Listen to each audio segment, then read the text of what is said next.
Fala pessoal, Spider aqui novamente.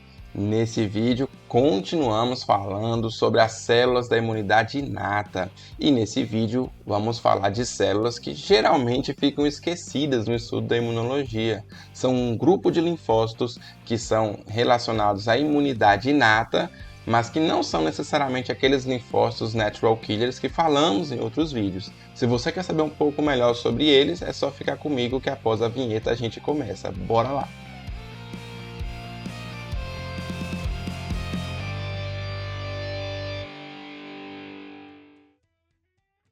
Bom, temos aqui os linfócitos B também. Existem linfócitos B que também têm capacidade de produzir anticorpos, porém de forma inata.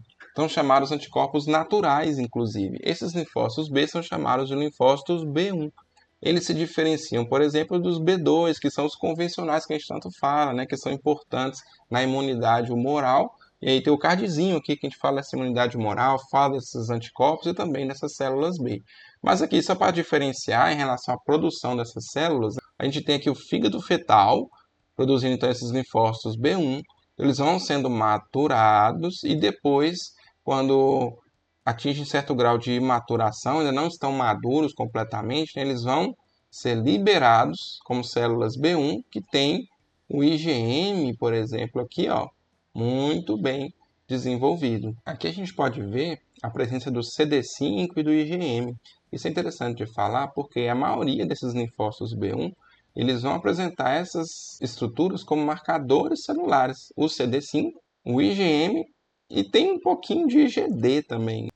Essas células são a maior população de linfócitos nos recém-nascidos e durante o início da vida elas vão ser substituídas nos compartimentos periféricos pelas células B2, que vão sendo produzidas e maturadas à medida que vai haver a estimulação antigênica, por exemplo, vacinação ou mesmo contatos com agentes infecciosos. No entanto, essa célula B1 ela acaba permanecendo confinada, né, nas superfícies serosas, como a gente vai ver. Nos adultos, a população dessas células B1 vai ser de cerca de 5 a 10% dos linfócitos B.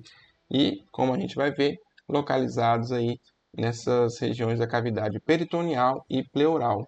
Essa população de linfócitos ela é mantida principalmente por um mecanismo, né, de autorrenovação, ou seja, elas se replicam, do que por reposição pela medula óssea, como acontece, por exemplo, com o B2. Aqui a gente pode observar, por exemplo, que o B2 passa por um processo diferente que envolve inclusive o baço. E elas apresentam concentrações intermediárias ou baixas, né, do IgM e altas do IgD. A gente comenta sobre esses anticorpos também na nossa lista lá sobre os anticorpos e suas funções. Geralmente, esses linfócitos B2, ou esses convencionais, eles são localizados nos órgãos linfóides secundários e na circulação sanguínea, podendo então recircular entre folículos, o baço, o nódulo linfático. Uma característica também que a gente pode usar para diferenciar é que esse linfócito B2 ele apenas vai responder a antígenos proteicos, a peptídeos, e por isso eles dependem naturalmente aqui do envolvimento de células TCD4 para sua ativação completa. Aí elas vão sofrer expansão clonal, vão se diferenciar posteriormente em plasmócitos, em células de memória. Isso aí a gente vê lá quando fala muito da imunidade adquirida.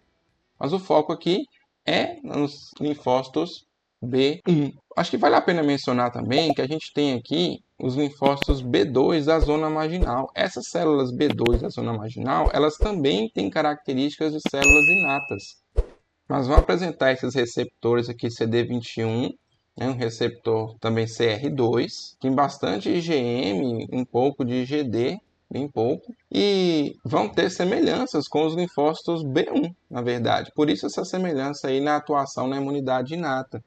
Por exemplo, eles vão ter uma diversidade acaba que sendo limitada para os receptores de antígeno e respondem aos antígenos polissacarídicos, que, por exemplo, vão estar presentes em cápsulas, né, de diversos patógenos. Por exemplo, Streptococcus pneumoniae, Neisseria meningitis, o Haemophilus influenza tipo B. Então, essas células B2 da zona marginal acabou desempenhando um papel importante na remoção de células aí envelhecidas, né, que a gente chama de senescentes, células que estão morrendo, chamados também debris apoptóticos, né, que estão aqueles fragmentos de apoptose, complexos imunes. Então são células que também têm sua importância.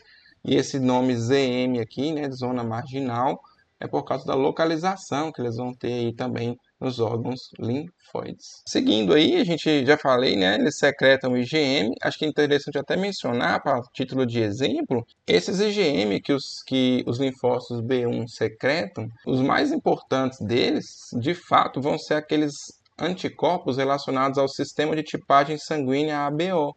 Então, uma pessoa já nasce com anticorpos, ou seja, são os anticorpos naturais, contra um outro tipo sanguíneo que a pessoa nunca entrou em contato antes. Então, por exemplo, pessoas que têm um sangue, né, na sua tipagem do tipo A, ela já apresenta anticorpos ao nascer contra o sangue tipo B sem nunca ter entrado em contato, por exemplo. Porque esses anticorpos eles são de fato naturais.